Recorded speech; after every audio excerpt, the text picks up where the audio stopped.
for USEC Dominic Rubia Tutay and USEC Bernard Olalia. From the Overseas Workers Welfare Administration, we have Deputy Admin Jasmine Ann Gapatan. From the Department of Economy, Planning and Development, or DepDev, we have Assistant Secretary Reynaldo Cancio.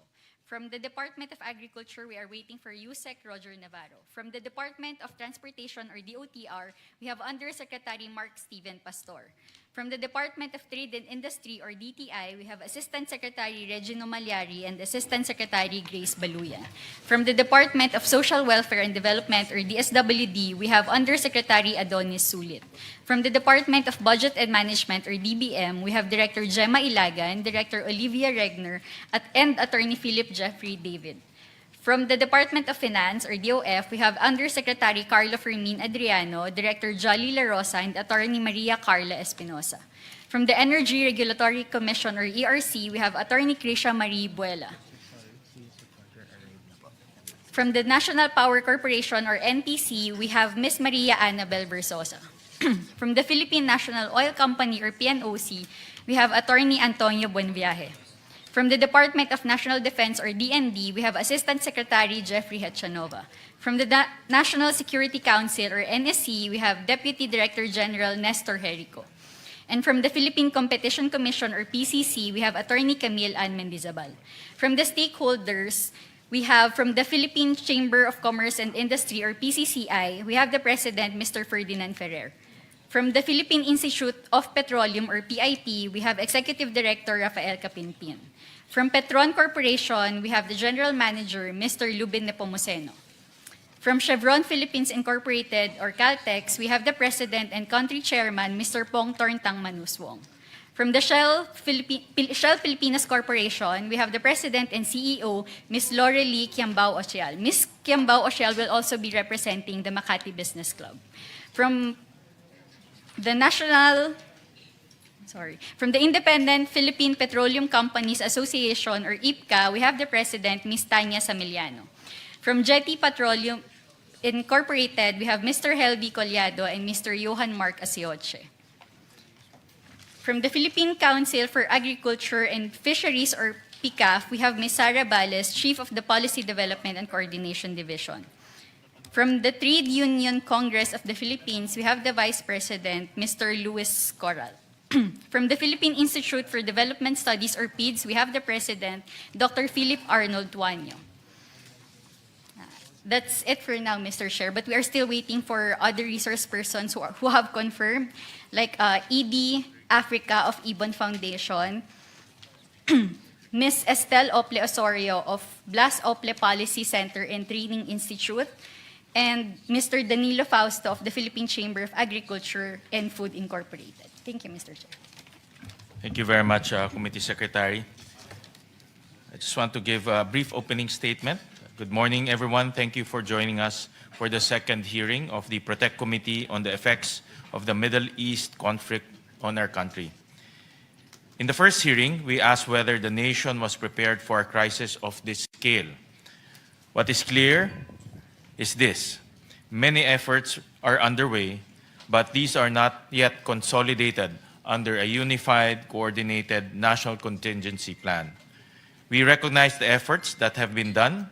The President recently signed Executive Order 110, declaring a state of national energy emergency and authorizing the unified package for livelihoods, industry, food, and transport.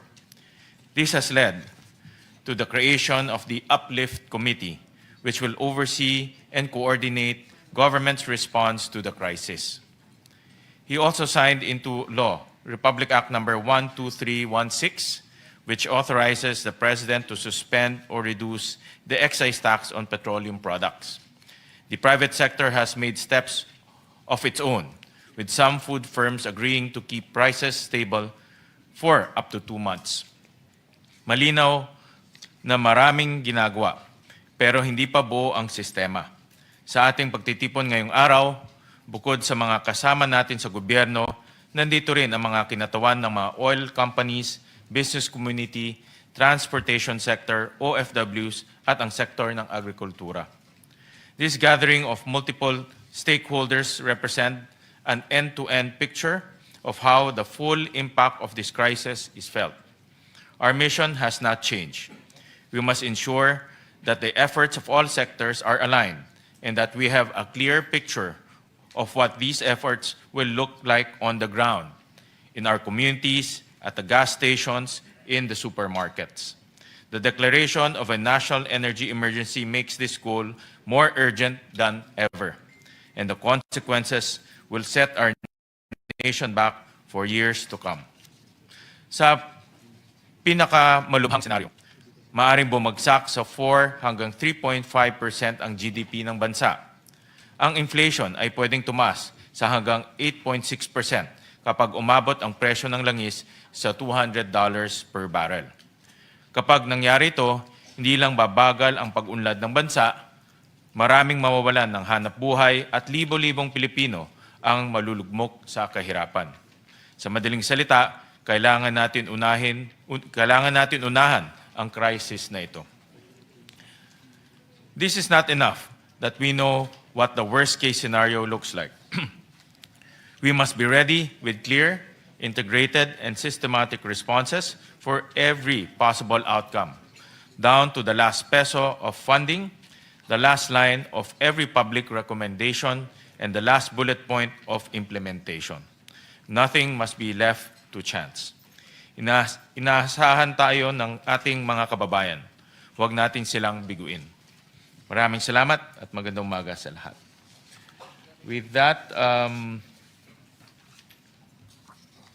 since our country is experiencing a very complicated time and a very difficult time led by a potential shortage in fuel supply, we will proceed with hearing from our stakeholders from the oil industry. And we've invited, and I thank the members of the oil industry who has joined us today. So we will proceed with a briefing from the different stakeholders from the oil industry. We'd like to hear basic things. Number one, of course, this will not complete the entire picture because we didn't invite the entire oil industry here, but only the companies that have very high market share in the oil sector. So, but we would like to hear, number one, inventory levels. Number two, complications in terms of securing supply, and complications in terms of pricing mechanisms. And number three, your suggestions on how to address this crisis that we are facing, especially in the oil sector. So with that, we will start off with a briefing and comments from the Philippine Institute of Petroleum, represented by their Executive Director, Mr. Rafael Capinpin. Good morning, And Your Honor. And before, Mr. Capinpin, before you go ahead with your briefing and presentation, if you have any, let me recognize Senator Rodante Marcoleta. Good morning, sir.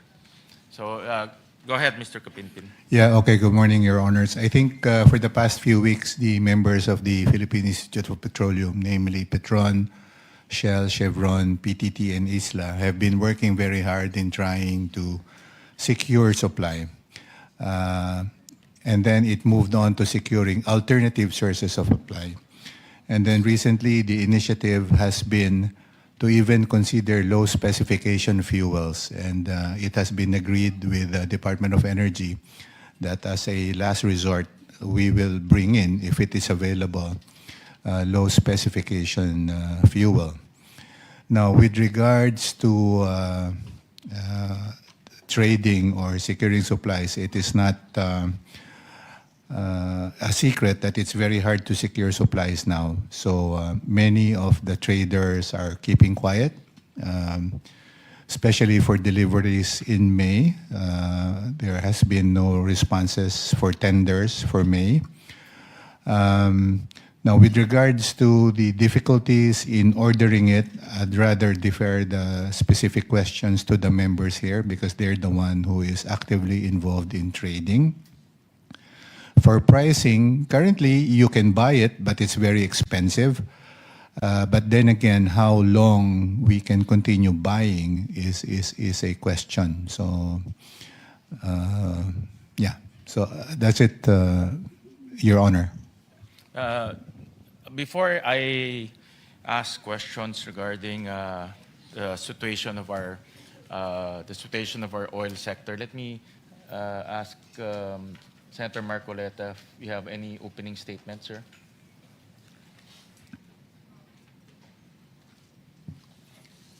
Yes, Mr. Chair.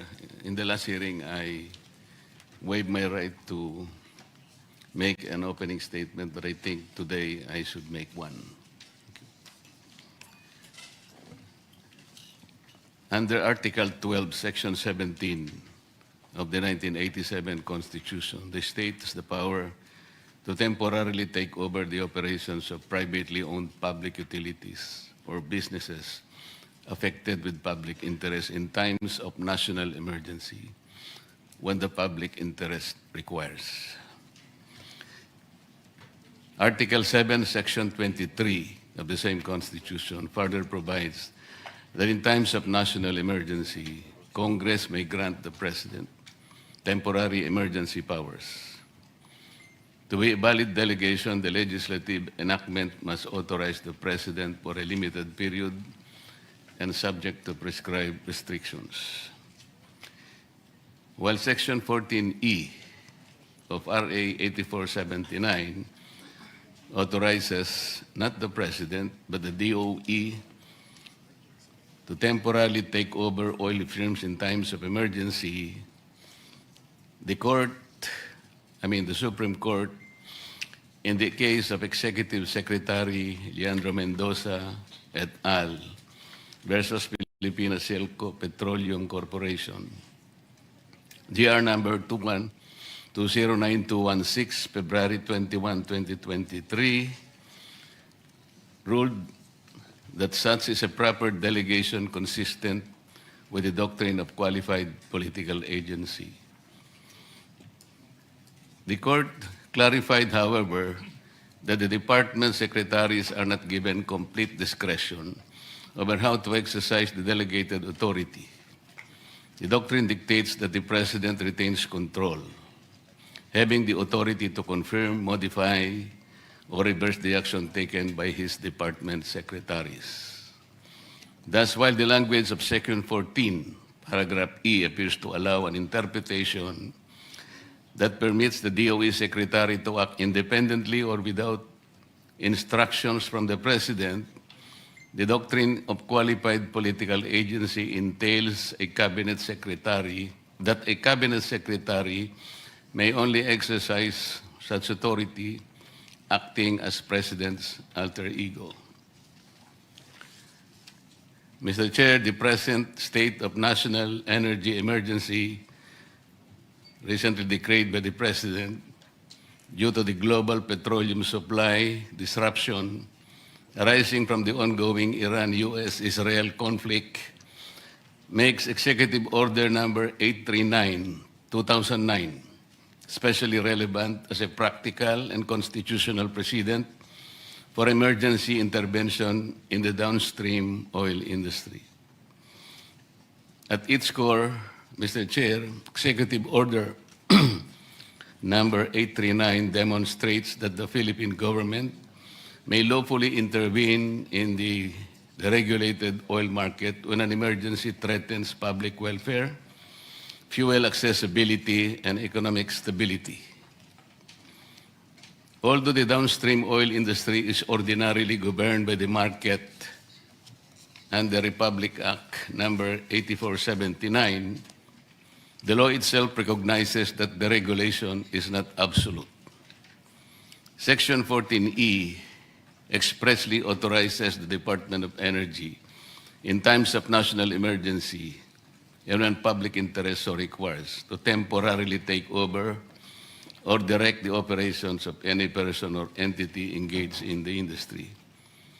This power becomes highly significant today because the present crisis is not merely a matter of ordinary price fluctuation, but a systemic supply risk involving one, possible disruption of global crude flows and value chains, higher freight and insurance costs, import vulnerability of the Philippines, inflationary pressures on transport, food, power, and basic goods, and opportunities for hoarding, profiteering, supply withholding, and artificial shortages. Executive Order number 839 shows that emergency price intervention is legally possible even under a deregulated regime.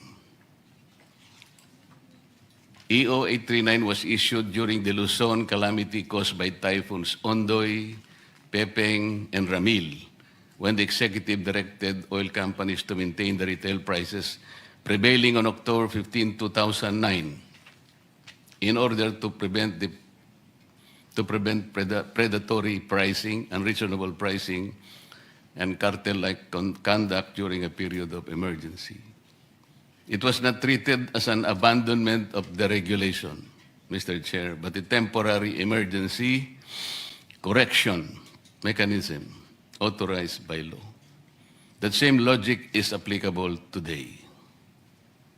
If the current global war materially constrains petroleum supply or causes severe domestic dislocation, the government may justify temporary and targeted market controls, not to permanently regulate prices, but to preserve public order, ensure continuity of essential services, and protect consumers from abusive market behavior. In this sense, Mr. Chair, EO number 839 is best understood as a legal template for emergency stabilization measures in the oil sector.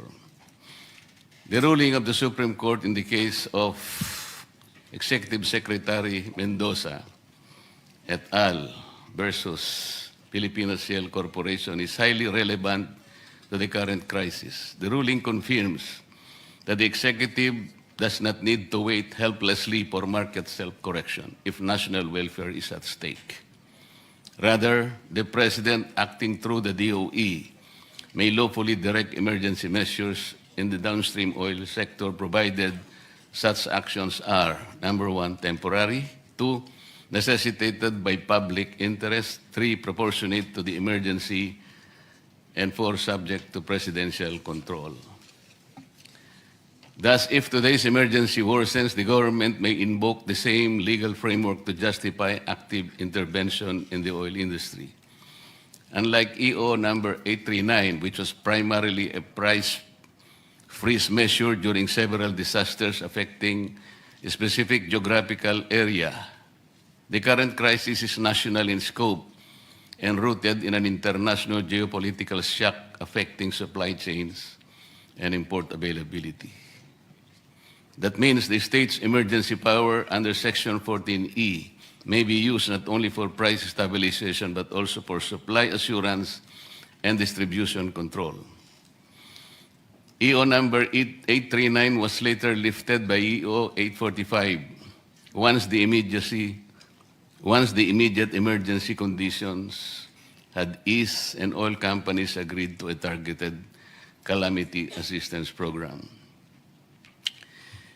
This is important, Mr. Chair, because it shows that emergency intervention need not be indefinite or absolute. It may be phased, adaptive, and responsive to actual conditions on the ground. That principle is highly applicable today. If the current energy emergency persists, the government is not limited to an all-or-nothing response.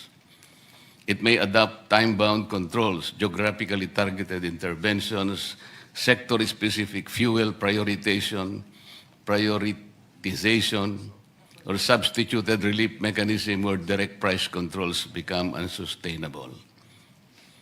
Mr. Chair, the oil deregulation law does not leave the government powerless in a crisis. On the contrary, it preserves a built-in emergency override, and EO number 839 shows how that override may be lawfully used when market forces alone are no longer sufficient to protect the public. Salamat po, Mr. Chair. Thank you, Senator Marcoleta. Kaya po natin inimbitahan yung mga stakeholders na ho natin precisely ho para marinig din ho natin sa kanila yung mga possible solutions at kung ano ba ang situation ng ating nararanasan ngayon, especially ng ating mga oil companies. Talagang sa ganitong krisis, hindi lang ho tayo pwedeng nakasalalay sa ating pamahalaan dahil komplikado po itong krisis. Marami ho tayong tinitignan na iba't ibang aspeto. Kaya gusto rin ho natin marinig sa ating mga stakeholders, lalo na sa ating mga oil companies, kung ano yung mga possible solutions na pwede natin gawin at para maiwasan ho natin yung paglala nitong krisis na ito. Ako alam ko na alam rin ng ating mga stakeholders yung mga solutions. No? Whether kung maglalagay ho tayo ng budget, gagawa ho tayo ng batas kaagad, importante na marinig ho rin natin yung kanilang mga suggestion. So nagpapasalamat po ako, Senator Marcoleta, sa inyong intervention at napakahalaga na sa ganitong punto magtulong-tulong po ang pribadong sektor at ang pampublikong sektor para po malampasan natin itong nararanasan nating sitwasyon. So with that, with the permission of Senator Marcoleta, we can continue the briefing and presentations and also suggestions from the oil sector. We'll call first the associations. So we'll call Ms. Tanya Samiliano of the Independent Philippine Petroleum Companies Association. Morning, sir. For IPCA, our members have already confirmed with the DOE that so far our incoming importations are still arriving, but we haven't received any confirmation for future deliveries beyond April. As for the pricing, it varies, sir, according to each member company on how they implemented the price movement. It can be noted from the past few weeks, it differs between tranches of 2s, 3s, and recently one of our members also offered a discount on their prices. For the replenishments, I still stand similar to what the earlier item was mentioned. Future importations, tenders haven't been confirmed up to now. It's on a wait and see. There is, although there are some offers available in the market, but the price is very, very high. And also, we supported the request. Our request was supported by the DOE when we asked for leniency or relaxation on the standards of fuels that we're bringing in to make our sourcing wider and not limited to Euro 4 fuels. One of the items also we requested, sir, was the tax and cash flow measures. If it's possible for us to delay the payment of our excise tax during that time to relieve the pressure on the finance portion. Because like the motorists, oil companies also suffer from the financial constraint of the prices almost double their original amount. So our financial capacity is also limited. We spoke with the Secretary of Energy and also the Secretary of Finance for this, but we have yet to get a feedback on if it's going to be approved or accommodated. Thank you. Thank you to the Independent Philippine Petroleum Companies. We'll go to the member companies. And first, we want to thank the oil companies for sending their top executives for today's hearing. It's important to hear it straight from the horse's mouth rather than through other channels. So we will call on Petron Corporation, represented by their General Manager, Mr. Nepomuceno, Lubin Nepomuceno. Morning to everyone. Good morning, Mr. Chairman. On the issue confronting Petron now with supply and prices, securing crude and finished products continue to become more difficult. Exporting countries, including China, Thailand, and Singapore, have since issued temporary bans to sell finished products to other countries. Replenishment of crude, which Petron primarily sources from the Middle East, has been halted as a result of the closure of the Strait of Hormuz. Recently, Petron managed, albeit very challenging, to procure additional crude and finished products. Suppliers are bidding out available volume, resulting in higher replacement cost. In addition, other costs, including freight, import premiums, and insurance, have substantially increased. In my mind, the country should prioritize ensuring sufficient supply of fuels. While it is important to look at prices, it is more critical that we maintain sufficient inventory to run our own industries and supply motorist requirement. As well, we have legacy accounts like the military and their allies. And so it is very critical that national security is in place. Supply disruption is more expensive and will be catastrophic consequence for the economy. To this end, the government may need to intervene through facilitation of supply arrangements with other countries. Similar to India's approach, our government may consider securing waiver from the United States to allow importation of crude from Russia. Currently, with the embargo on Russia, we are constrained to procure ESPO crude, which is viable feed for our refinery in Bataan. The Philippines may also explore G2G arrangements with our other fuel exporting countries in the region to give preferential treatment to our oil industry players. I am also the CEO of Malaysia, Petron Malaysia, and the country is a net importer.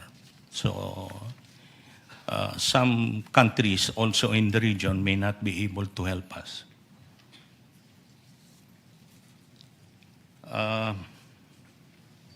There are some recommendations that we would like to submit to the chair. Government to cap the collection of excise tax and VAT at $50 per barrel Dubai crude. Should prices breach the threshold, excise tax and VAT will remain at the level of $50. This is considering that earlier I have mentioned that premiums have increased, particularly for diesel. You will see now in the market, in the trading hubs, specifically in the region, it is Singapore, the premiums are already at $40. So you have the MAPS pricing of the crude plus $40, plus the trader's premium, the increase in freight, so the landed cost will actually be astronomical. Now, consider also the other inputs that are locally purchased, like the biofuels, the increase possibly of secondary transport, which is the vessels, the port charges, the tertiary means of delivering, which are the tank trucks, which will deliver to the customers, the service station, and the different customers. On the proposed re-regulation of the downstream oil industry, This will require government to institutionalize a subsidy mechanism. Using prevailing price of around $150 per barrel Dubai crude, which is the current level, the government will need to allocate 17 billion per year in subsidy to stabilize price at $50 per barrel. This is assuming around 469 million barrels daily demand per DOE report. On strategic petroleum reserve, we'd like to recommend that government put up strategic stockpile, which is a best practice in other countries, to provide buffer stock and stabilize prices during period of supply disruption. In-country crude reserves. For 90 days of crude oil stockpile of about 15 million barrels, we process about 5 million barrels a month and produce about 25 million liters daily. Will require about 54 billion should the government target stockpiling at $60 per barrel. Potential site at the PNOC Petrochem Development Park in Mariveles, Bataan, which is our neighbor about 5 kilometers away. So we can actually install a pipeline. And the refinery can process the crude, particular crude that can be used by the kind of configuration that we have at the refinery, which is typically Middle East crudes. 6 months crude reserve will require investment of around 108 billion should the government target a $60 per barrel crude price to start the crude stockpile. Investment for the strategic crude facility is estimated to be 50 billion, for which the government could provide a soft loan for the interested investor. Petroleum product reserves, specifically gasoline, diesel, jet fuel, and LPG.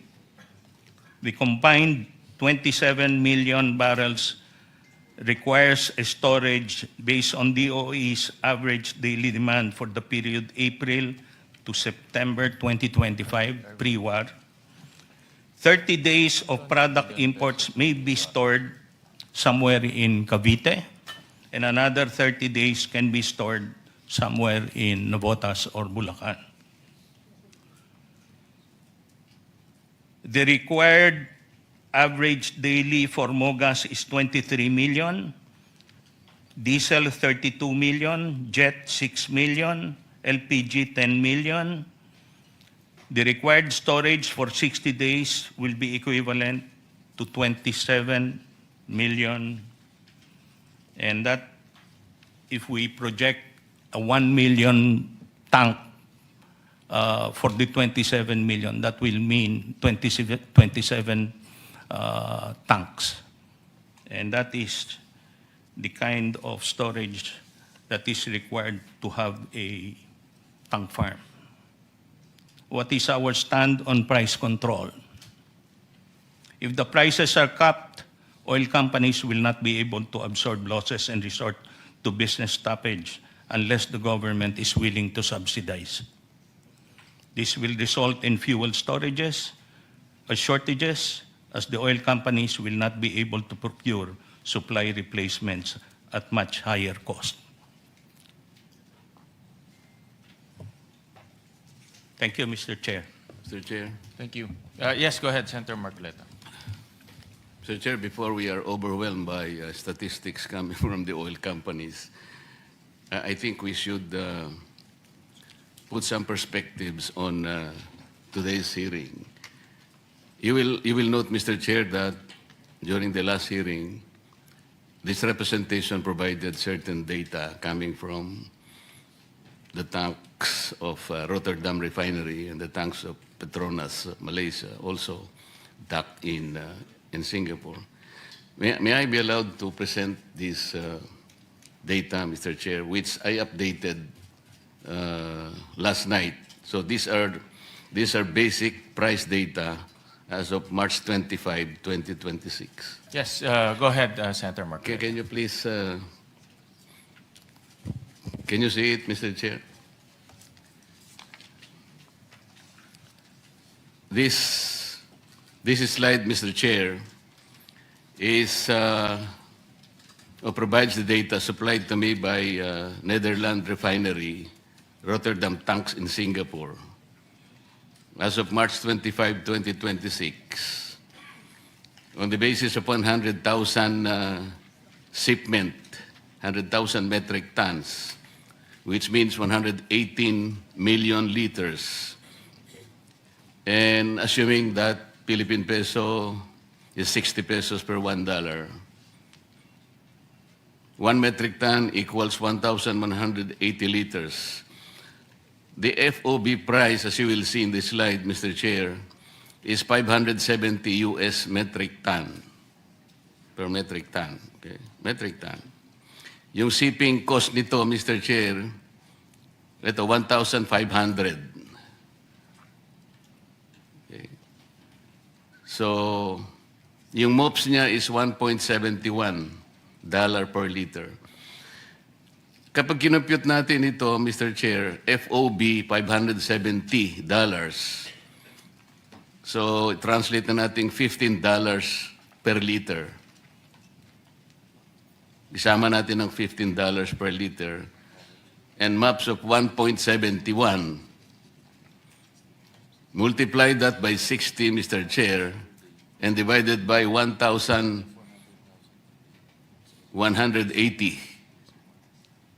Conversion in liters. Makikita po nyo dyan, the FOB landed cost is 29 pesos 83 centavos.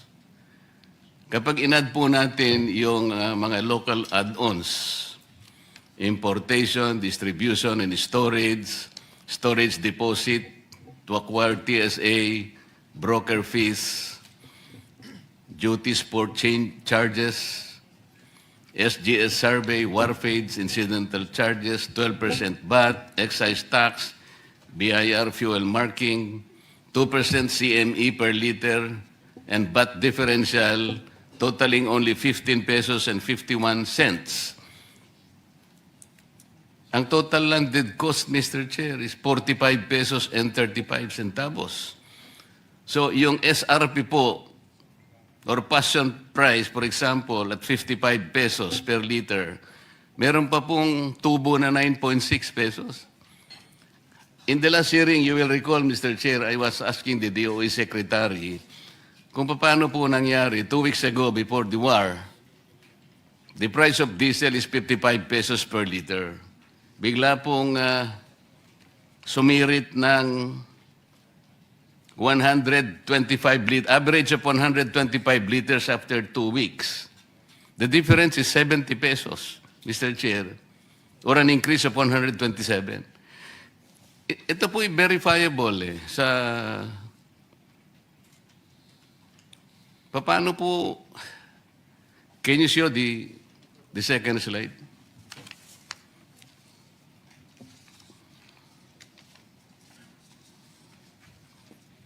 Yan ba yan? Mr. Chair, ito po yung second slide. Yung nauna kanina, FOB price, kaya 570 per metric ton, US dollars. Ito po CIF, $640 per metric ton. So palagay mo, lagyan din natin ng shipping cost of $15 per metric ton. At saka yung MAPS, 1.71. The same computation, FOB landed price, 33 pesos and 39 centavos. So isama po natin yung binanggit ko pong mga add-on, local add-ons, 51.51, 48 pesos and 91 cents. So with the SRP or passion price of 55 per liter, may 6 pesos pa pong tubo eh. So paano po nangyari? Kaya hindi ko po maintindihan. Nagpatulong na po kami sa DOJ, DOE nung isang hearing. Hindi naman po nila maipaliwanag. And they were asking for my data. Ayan na po yung mga data. Will you show the last? Mr. Chair, ito po yung last slide. CIA po ito. Dito po Petronas, Malaysia Refinery. The tanks are all in Singapore. O ito po makikita nyo, $680 per metric ton, CIF. Maski lagyan pa natin ang shipping cost na $15 at saka yung 1.71 na MAPS. Again, using the same computation translated into liters. 35 pesos and 42 centavos. Plus the local add-ons, 50 pesos 94. Passion price, 55. Meron pa pong tubong 4 pesos per liter. How do we explain this? Sinasabi po ninyo you were importing it from Dubai and you cannot penetrate it because of the closure of the Hormuz Strait of Hormuz. Bakit po yun ang reference natin? I'm talking about the prices now being quoted by the tanks in Singapore. Petronas and Rotterdam tanks in Singapore. This is thanks to vessel transaction. Alam ko po, alam niyo ito. So, yung vessel po, lalapit lang sa tanks. Kaya kung gusto niyo, CIF, yung tanks na lang lalapit sa inyo. But these are the prices. You can check the prices in Singapore. Nasa akin po eh. I check it with a friend in Singapore. It's very easy naman po eh. We have an embassy in Singapore, I suppose, na maaaring makapagtanong din siya to check this data. Bakit po, the President said 2 weeks ago, we have about 50 to 60 na inventory. Okay. After 2 weeks, bakit po sumirit ng ganun?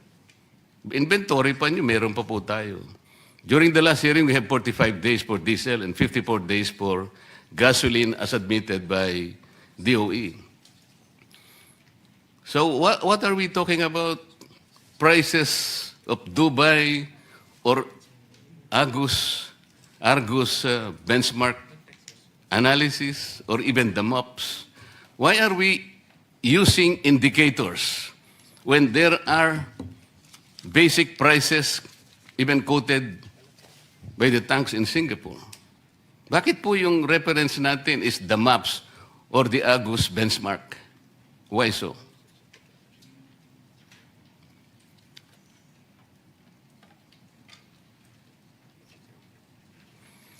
These are hard facts, Mr. Chair. I'm showing it to you now.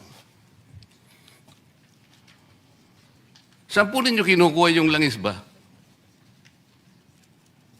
Dubai? May I answer, Mr. Chair?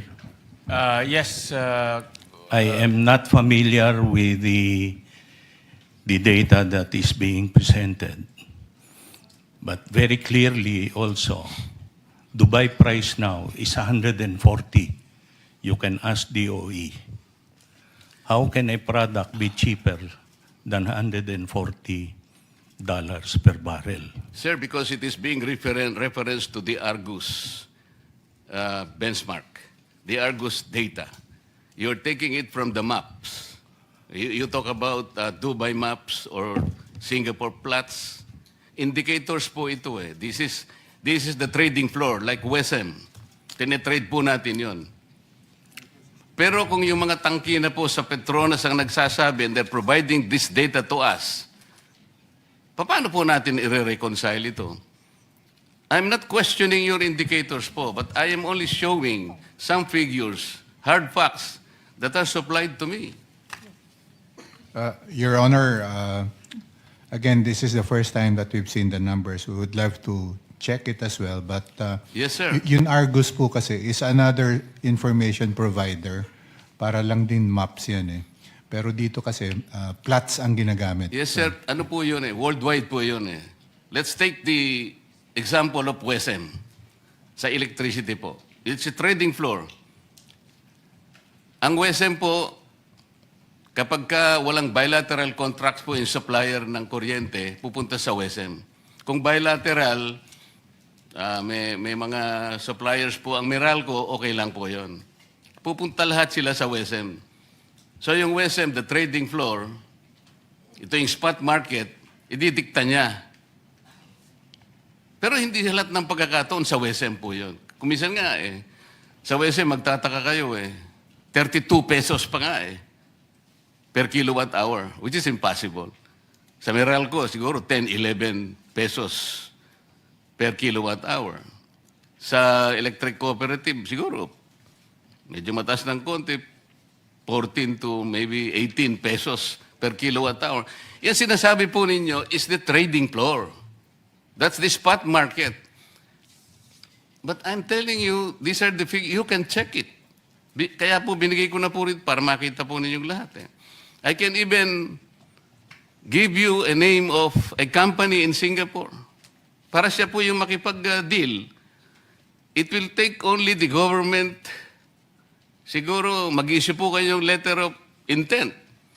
Baka mamaya po, sumagot na po yun eh. And for our country to issue the ICPO. Yusek, meron kang gusto sabihin? Oh. We'd like to thank, for the record, Mr. Chair, thank you very much. On behalf of the DOE, we asked for the data precisely to validate and also look into the conversion and the computation. So I'd like to thank the Honorable Marcoleta for showing it right now.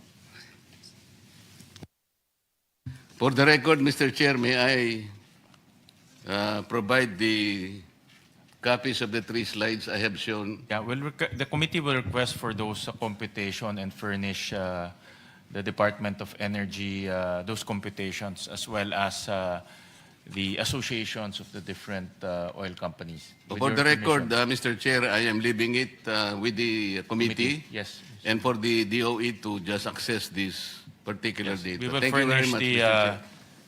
we will furnish the department, Senator Marcoleta.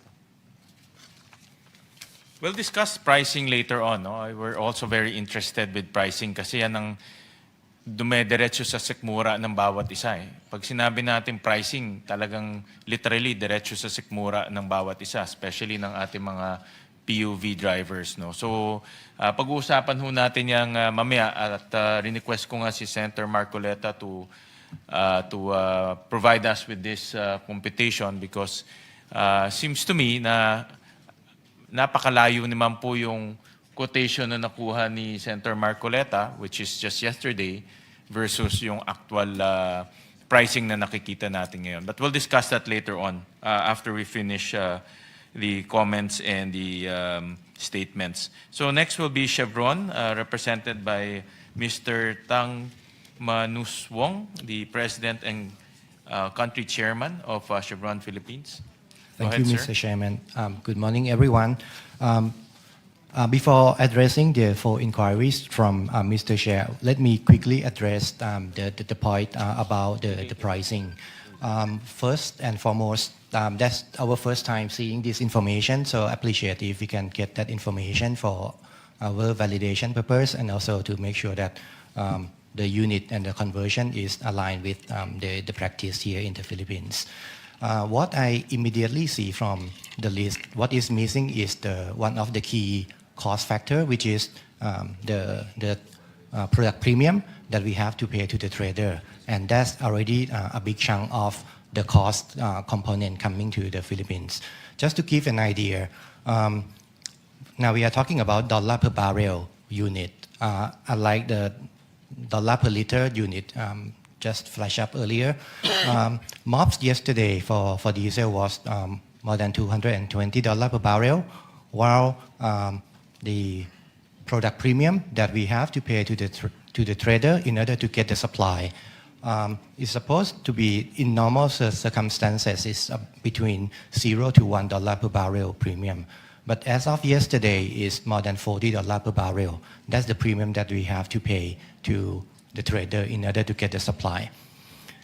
After getting the information, that spreadsheet, we are willing to clarify and confirm the information whether the current information that we are using is aligned with that information or not.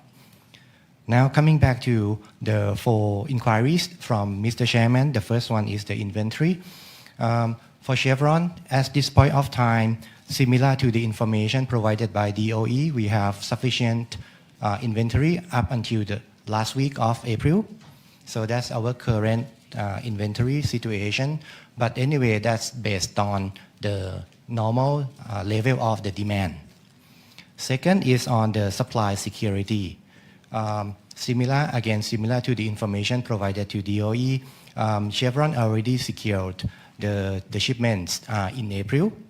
Having said that, there are also possible uncontrollable factors coming from the source countries. As Mr. Lubin mentioned earlier, some of the countries already banned the export of fuel product to outside of the country. So those are uncontrollable factors that may impact to the supply security of the company. At the moment, we are in the finalization stage of the May shipment, which is yet to confirm. And talking about the global supply chain, we get the product from refineries in the region, and most of the refineries in Asia got the crude oil from Middle East. Right now, all refineries are still running using the crude oil inventory before the war. That normally lasts for 45 to 60 days. That means at this point of time, refinery can still continue the production, although almost all of them, I would say most of them already reduced the production capacity. So the supply from the refinery is already tight, and the impact will come to the import countries likely end of April and May, and that's when the refineries will have to secure the crude supply, the new crude supply from Middle East. So right now the issue is pretty much on the pricing. The supply is tight, but for Chevron it's still manageable, at least for March and April. Number 3, talking about the pricing mechanism, I would like to mention again that yes, we import based on the Platts index, which is MOPS in Singapore. On top of that, we also have to compete with other buyers to pay product premium to the trader in order to get the supply. On top of that is the increasing freight and insurance. And because of the ongoing battle in the Middle East, many of the insurance brokers or companies stop providing the insurance to the vessel owner already. So that's adding on top of the difficulty of getting the vessel. After that, then before coming to the country, we also have to handle the forex, the foreign exchange rate, which is peso is weakening, so you have to absorb that. So that's for the pricing. And last but not the least, about the support from the government. I have a few points. First one is the importation process. During this time, the best is we get the product in an effective and timely manner. So we would like to get the support from all relevant authorities to try to simplify the importation process, not to delay the unloading of the product from the international vessel to the terminal. Second is to streamline the activity across all government entities, central government, and also LGUs, because we still continue to experience different